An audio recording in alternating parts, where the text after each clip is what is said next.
I am an unbridled idealist, and I love all things literature. I have since I was young. I remember I used to go through a book a day, but approaching high school, my pace slowed dramatically to a book a year, if I was lucky. In high school, I learned that privileged and lucky children of immigrants like myself are not meant to let the advantage of our good education go to waste. Studying the humanities is a waste because they do not come with comfortable jobs. I heard the same about volunteering because I was apparently wasting time that could be spent studying. I was always told to get my head out of the clouds, and I think this distaste for idealism is quite common. I understand the other realist perspectives of education and life, I really do, but my generation has had the unique experience of growing up in a time where nearly every injustice, every human rights violation has been broadcasted on TV or social media. The dystopian fiction novels I used to love as a child seem to be manifesting themselves into a reality, and I am expected to live without wanting to change the world? Only a couple hundred years ago, over 3/4 of the world's population was held in some form of bondage. Slavery was the norm, so the success of an international abolitionist movement was an unprecedented and tremendous win for human rights. Now, many years have passed since the dismantling of the international slave trade and the decrease of abolitionist fervor. Slavery is taught as an institution of the past, but it is still very much alive. Why are we so able to overlook the vast enslavement of people for labor and sex around the world? Perhaps it is ignorance. I consumed chocolate blissfully for 18 years before learning of the child slavery rampant in the chocolate industry.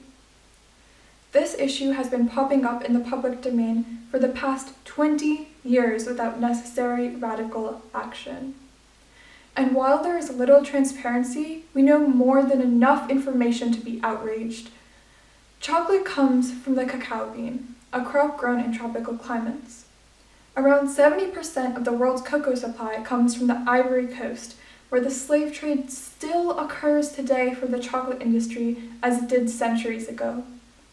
The vast majority of slaves are children, unwittingly sold into the trade by families or stolen from neighboring countries.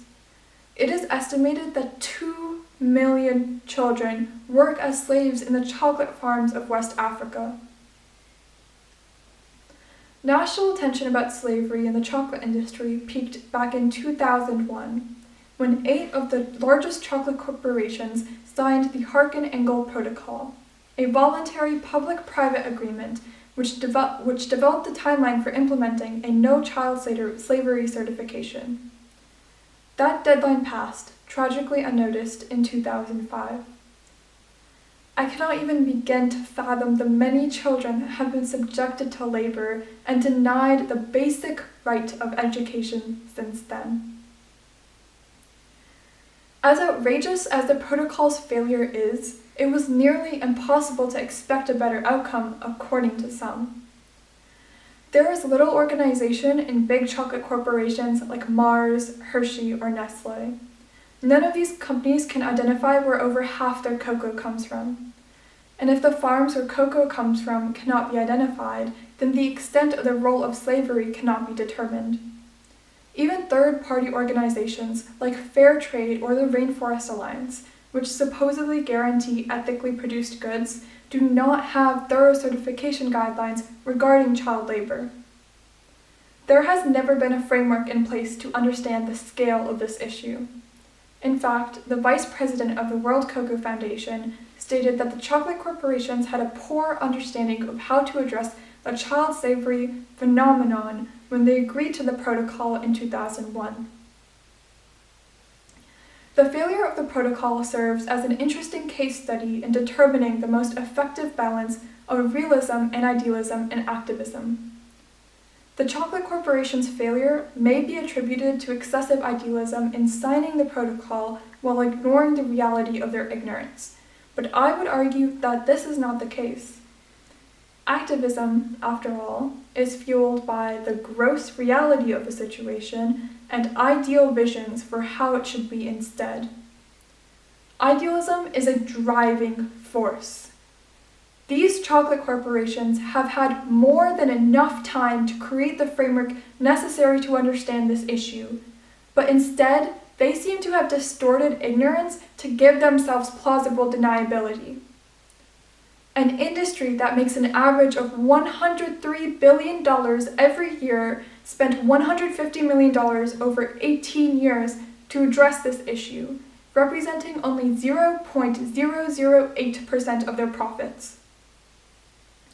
The chocolate corporation's lack of financial commitment is a clear indication of their exploitation of realism to excuse their apathy and inaction.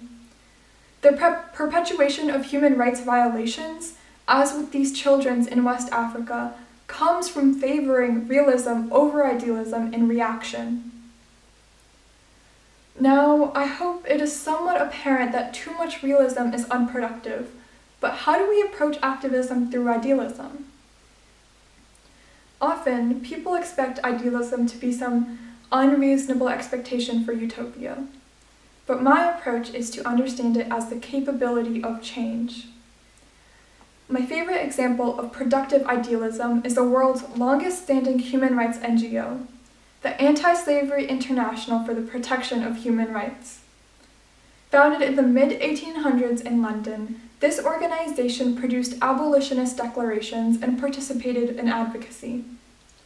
Their aim was to create a culture that upholds the protection of human rights over the institution of slavery. The British government responded to public pressure by risking its own economic and foreign concerns to crusade against slavery. They invested considerable sums of money and seized foreign ships involved in the trade. In a world in which human rights have only been realized and protected after bloody, significant disruptions like civil wars or revolutions, the success of Anti-Slavery International's cultural revolution was truly striking and has the potential to serve as a model. Regardless of whether you believe human nature to be realistically bad or realistically good, believing in its capability to change for the better is the first step to building a better world. Laws and policies are, of course, necessary to enforce human rights, but the power of idealism and its accompanying ideological change is too often overlooked. And we can even apply it to the issue of child slavery in the chocolate industry. An ideological change surrounding the culture of modern slavery can occur as it did with Anti-Slavery International's efforts in the 1800s. Like then, it should begin with increased awareness of the extensive role of slavery in our society. Instead of ignoring the few headlines that cover the issue, try reading the full article next time to keep yourself updated on any developments or lack thereof. Have conversations with friends who may not know what you do or who may know more than you do. Enforce a culture of ethical consumption for yourself and those around you, and in doing so, boycott all chocolate companies that are not transparent about their production process. Boycott these companies with the understanding that you are doing so to help them tap into their potential to change for the better. Help create a culture that values human life with the expectation that the government will reflect this culture in its laws and policies. If they do not, then be louder. Always be louder. And finally, never silence the voices of young, unbridled idealists who believe in a better world. If silenced once, we can be silenced again, and again, and again. As Mohsin Hamid, one of my favorite authors, has said, we can even be silenced when it comes to sitting by ourselves, alone in our room, afraid to think what we think. A better world is very possible, and it is nearly here. We simply have to believe, to be loud, and to create it.